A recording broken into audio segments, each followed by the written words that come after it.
નમસ્કાર કલમ યુદ્ધ સમાચારની સાથે હું છું આપની સાથે પાયલ બાંભણિયા। તો જોઈએ આજના મહત્વના સમાચારમાં। હરસિંગ ઉર્ફે હરેશ ભૈલાભાઈ રાઠવાને દુષ્કર્મના કેસમાં 20 વર્ષની સજા।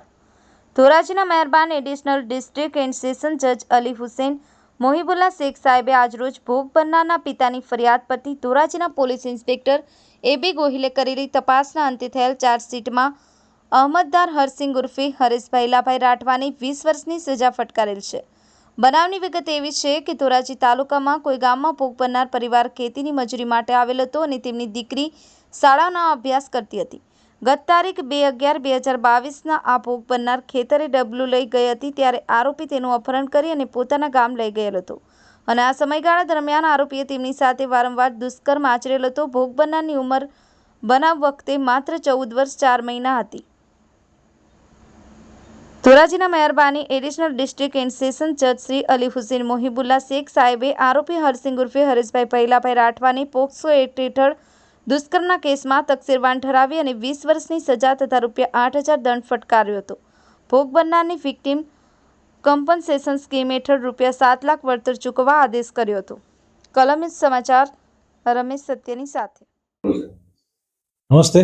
આજરોજ ધોરાજીના મહેરબાન એડિશનલ ડિસ્ટ્રિક્ટ એન્ડ સેશન્સ જજ અલી હુસૈન મોહિબુલ્લા શેખ સાહેબે આરોપી હરેશ ઉર્ફે હરસિંગ ભૈલાભાઈ રાઠવાને દુષ્કર્મના કેસમાં તકસીરવાન ઠરાવેલ છે। 20 વર્ષની સજા અને ₹8,000 દંડ ફરમાવેલ છે।